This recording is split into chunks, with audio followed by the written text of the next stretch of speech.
어지럼에 대해서 말씀드리겠습니다. 어지럼증. 아마 이 어지럼증처럼 그 원인이 정말 다양하고 정확한 원인도 또 찾기 힘들고 또 이 어지럼증처럼 거의 대부분의 성인들이 한두 번씩이라도 겪어보지 않은 분은 없을 정도로 굉장히 흔한 증상은 없을 것 같아요. 그만큼 어지럼증에 대해서 속 시원하게 딱 집어갖고 얘기하기가 어렵습니다. 그래도 비교적 명확한 원인이 있는 어지럼증이 있습니다. 모든 질환이라고 하는 것은 명확한 원인이 있는 것부터 의심하고 또 찾아가는 게 맞으니까 오늘은 이 명확한 원인들로 인해서 발생하는 어지럼증에 대해서 말씀드리도록 하겠습니다. 먼저 큰 원인들을 구분하자면 어지럼증은 귀의 이상으로 생기는 말초성 어지럼증과 이 뇌의 이상으로 생기는 중추성 어지럼증으로 크게 나눌 수가 있어요. 어지럼증을 호소하는 환자의 상당수가 의외로 이 귀 문제 때문에 발생하는 말초성 어지럼증이라고 알고 계실 텐데요. 먼저 이 말초성 어지럼증의 특징 알려드릴게요. 이 증상이 있으면 귀의 증상 의심하시기 바랍니다. 첫 번째, 고개 이렇게 돌릴 때 어지럽고요. 자세가 변할 때 어지러운 증상이 있다면 이거는 이 귀 이석증의 가능성을 의심할 수 있어요. 이석증이라고 하는 거는 이 전정기관에 있는 칼슘 일부가 이게 떨어져서 전정기관 내에 세반고리관으로 흘러들어가서 생기는 증상이거든요. 이석증은 이 머리 자세가 바뀔 때 어지러움이 발생하는 게 특징이라고 할 수 있습니다. 그러니까 고개를 이렇게 확 돌린다든지 아니면 눕거나 일어날 때 갑자기 어지럼증이 생긴다는 건데요. 이석증은 특히 중년 여성한테 많이 나타나는 질환이기도 합니다. 우리가 자세 바꿀 때 어지럼증이 생긴다 그러면 반드시 일단 이석증 검사 한번 받아보시기 바랍니다. 두 번째, 어지럼증과 함께 몸의 한쪽으로 쏠리는 증상이 있다. 이거면 귀 안쪽에 있는 전정기관의 문제를 의심해 볼 수 있습니다. 이 전정기관은 귀의 가장 안쪽에 있는데요. 신체의 균형을 유지하는 그런 역할을 합니다. 머리의 위치 그리고 움직이는 속도 또 회전 운동을 감지하고 뇌에 이렇게 전달해 가지고 그 신체 균형을 유지하도록 하는 건데요. 이 전정기관에 문제가 생기잖아요. 그럼 어지럼증 그리고 플러스 균형 잡기가 굉장히 힘들어집니다. 그래서 자꾸만 몸이 한쪽으로 이렇게 기울어지게 되는데요. 특히 이렇게 자주 나타나는 질환이 바로 이 전정신경에 염증이 생기는 전정신경염입니다. 면역력이 떨어지면서 바이러스가 전정신경에게 침범해서 한쪽의 전정신경이 약해지잖아요. 그러면 발병하는 경우가 많습니다.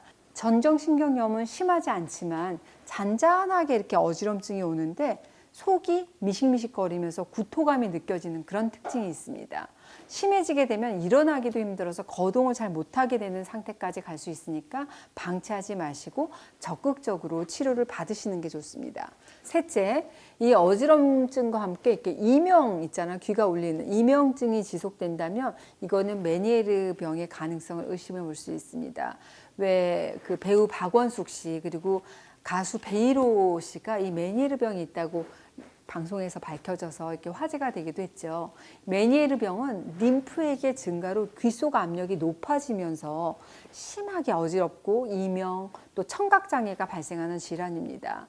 회전 목마에 탄 것처럼 이렇게 주변이 왜 빙글빙글 돌아가는 것 같은 어지럼증이 생기게 되고요. 그러면서 귀는 먹먹해지고 침 꿀떡 한번 삼키기도 하잖아요. 그런 이명이 들리기도 합니다.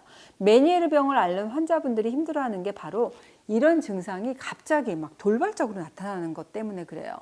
생각해 보세요. 운전 중이라든지 계단 오르고 있을 때 이런 증상이 나타나게 되면 굉장히 위험한 상황에 빠질 수도 있잖아요. 흔한 병은 아니기 때문에 단순한 어지럼증인가 보다 이렇게 생각하고 무심코 넘기기가 쉽지만 이게 심해지잖아요. 그럼 청력을 소실할 수도 있어요. 이럴 수도 있기 때문에 반드시 정확한 검사 그리고 치료가 필요하다고 할 수 있습니다.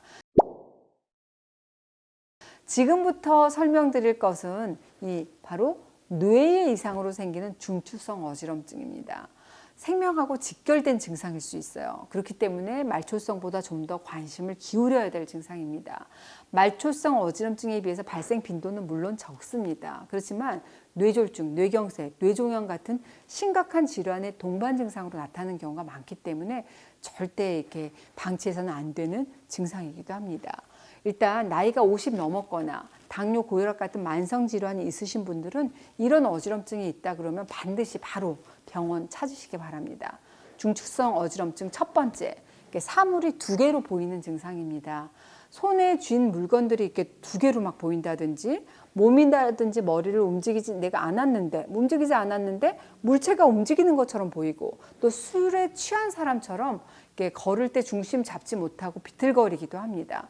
실제로 뇌졸중이 발생하기 전에 약 10%의 환자들이 갑자기 어지럽고 비틀거리는 증상을 경험한다고 알려져 있습니다. 특히 고혈압, 당뇨 이런 만성 질환을 보유한 환자가 갑자기 어지럽고 비틀거리는 증상이 자주 나타난다? 이거 중추성 어지럼증인가 보다 생각해보고 의심하시고 바로 조처 취하시기 바랍니다.